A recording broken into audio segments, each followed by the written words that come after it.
Hey, welcome to Bear Mountain today. We're doing a quick update of where we are on the kitchen garden rebuild. It's been a tough struggle. We have been pulling out blackberries like crazy out of this. Even though we got rid of the big ones, we've been still going through the beds and trying to get out the roots. Some of the things that we were trying to do was try to avoid disturbing the soil as much as possible and just use forking. And we have found just piles and piles of blackberry roots that now are even in some cases resprouting. So we've been trying to get those things out. And at the same time, this area here we're showing is really pretty rough. Um, it's just not ready for summer vegetables yet, but we're going to make it for fall. So the first thing that we wanted to do, though, is we do have some perennial plants. We have some roses on each end. Here we want to keep alive, and we want to get the irrigation system back up and running. And this fenced garden area has been basically dormant, and rodents and all kinds of things have destroyed lots of parts of the irrigation system. So when I was attempting to bring it back to life, I really wasn't sure what I would find. We use quarter-inch microline drip with drip emitters every 12-inch as what we use to deliver water to the growing areas. What was really destroyed were the main lines, which is a ½ inch, and you can see the black poly pipe running along the outside. That had a lot of, I'm not sure what was gnawing on it, but it had a lot of holes in it. So we had to replace big sections of it with some of the other pipe we had as spares in our inventory, as well as splice some of it together. The main line, we had some problems with that. The water line here had been basically abandoned for a number of years, and so we had to bring that one back to life. The main line under the ground was still fine, but the connectors coming out of the ground to the faucet was capped off. So there was no faucet here. So we had to reconstruct that. This is some basic just stuff from Home Depot, a riser, a new 3/4 inch faucet, and we were pretty much ready to go for water delivery. Now, the way a drip system works is you can't use just the pressure right out of the faucet. It's typically a household or well, residential well type thing is set to somewhere around 50, 60 psi, which delivers a nice stream of water, but that's too heavy for a drip irrigation system. And so two things have to be put into place, actually three. The first thing is a backflow preventer. So when the system's turned off, it doesn't suck anything back into your system. The second is a pressure reducer. So we drop the pressure from 60 down to 20 psi. And the third element is an actual filter itself. This filter is a very simple mesh filter. It's very fine. We use a 150. This one's got a little staining from years of use, but it's still in good shape. And the whole point of this is to keep any sand or anything like that that the well might suck up from flowing into the actual drip emitters and clogging them up. This is one of the key things that helps keep the life of your drip lines going for a long time, just making sure that really small contaminants of sand and things like that don't get in there. Once it's gone past this point, the next step here is we put a Y valve in here because sometimes we might want to have a hose in this area. And it's also conveniently the right angle to drop down into our feed lines. We have two lines that tee off here. This first one feeds the surface ½ inch lines that feed these L beds along the edges. And then the second line is the main line, which then shoots down the middle of the path and will feed the individual beds. There's offshoots to them, feed the individual beds on this whole top area, and also deliver water to the other side of the garden. This is all done with a 3/4 inch mainline delivery. So we don't run all of the irrigation at once. We typically water in zones. Like we'll typically water this quadrant first, and then we'll water the second quadrant and the third, And then it kind of depends on the individual bed too and what's been going on. Don't you run it through a timer? You can do that. We've done that in the past, but since we're watering individual beds differently, we would actually end up having, I mean, you could turn all the irrigation valves on to this top area and then put a timer here at the main and water it all at once. But I'm not sure I get enough pressure off of it to water everything.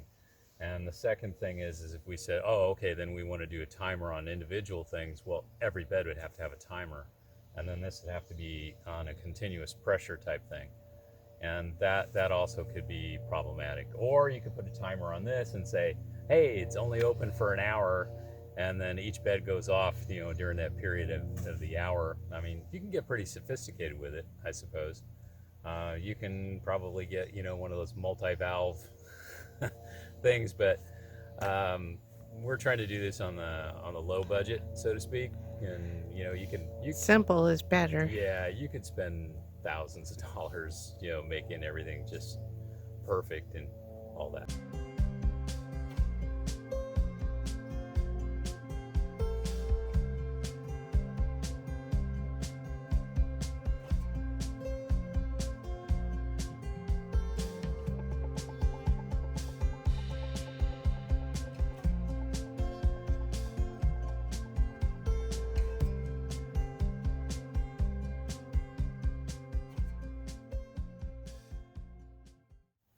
Okay, so that's the basics of the irrigation system.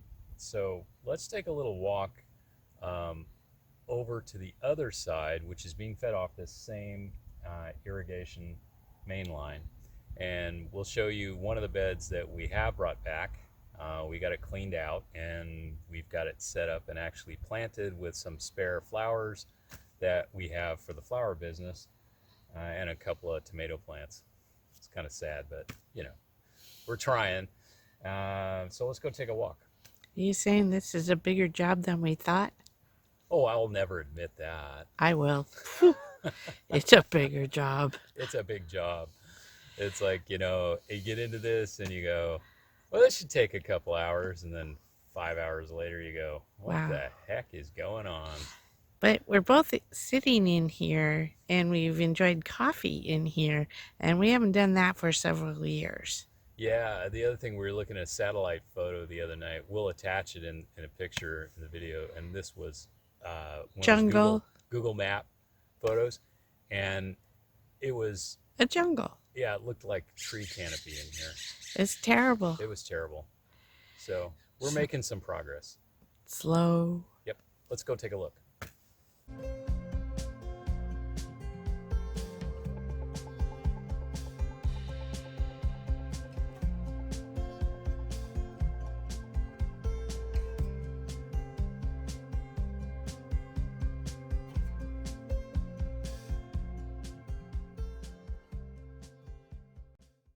Okay, this is the first side, the first bank of beds that we brought back to life was on this L shape to the outside perimeter. And we're using the Charles Dowding method of just basically surface mulching. In this case, we used urban green waste compost. And there's about probably a 2-inch layer on here. We had to fork the bed ahead of time to remove as many of the blackberry roots as we can, because we don't want these things continually. We'll probably still get some sprouts, but we wanted to make it as clean as possible. So we try to be as least disruptive as possible, but it's going to take a little bit for itself to get repaired. We put down minerals first, rock dust, and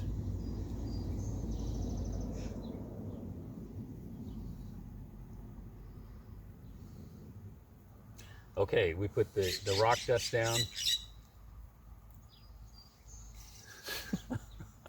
Nature.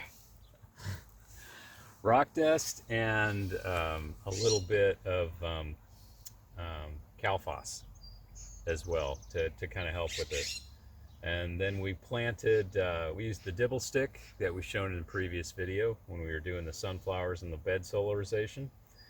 And we put in these extra rudbeckias on this side, and some really pitiful looking China asters that should have been planted a long time ago. So it's kind of more of an experiment, see if we'll get anything out of them.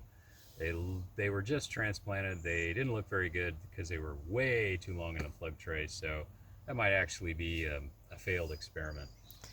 Part of the problem with the asters also was we had really bad germination this year. We had a great crop last year.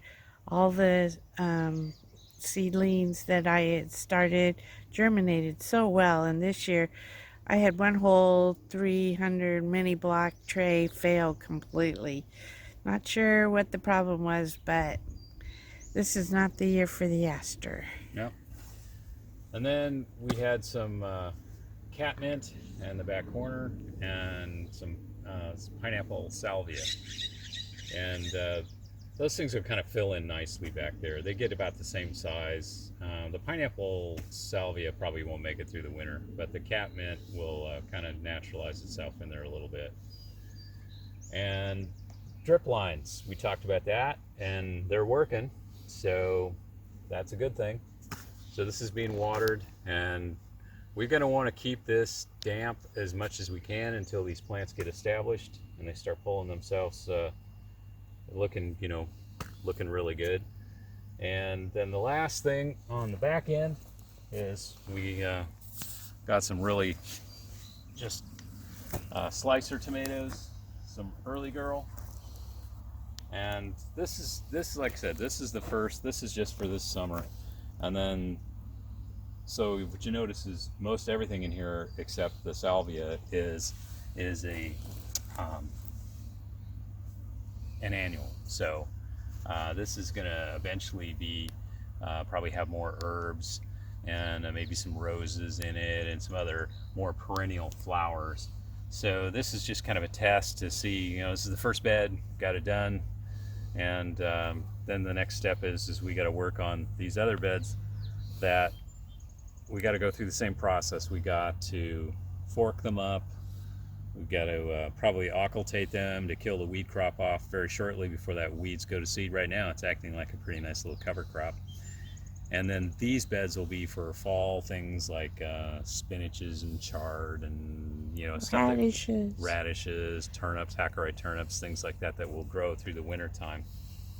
We do have a couple of beds that we're going to try to do some beans and some cucumbers, late cucumbers, and some squash in that we're going to get into the next week or so. Paste tomatoes. And some paste tomatoes.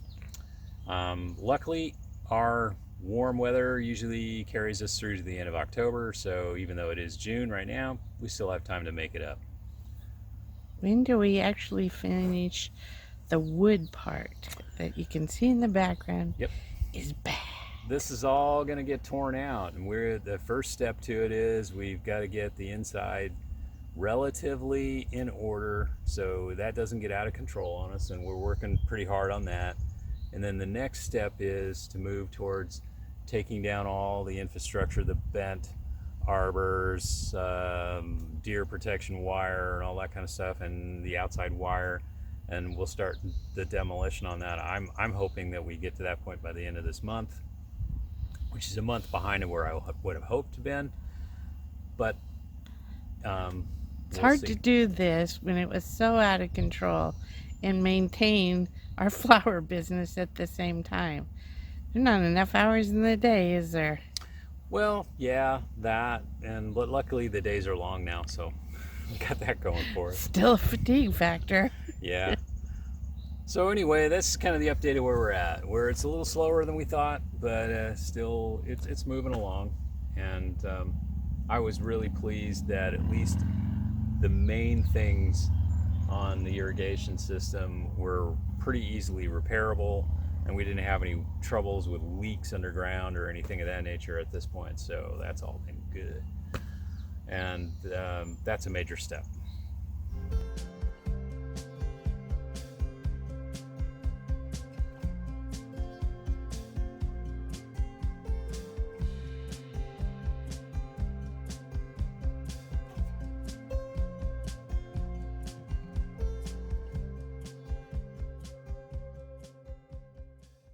So anyway, want to thank you for watching today. And leave a comment if you want, and please hit the like button if you liked it, and subscribe if you don't subscribe. This is the first time seeing us. Be sure to check out our other playlists of other things, and we've got quite a variety of videos out there. Hopefully something catches your fancy.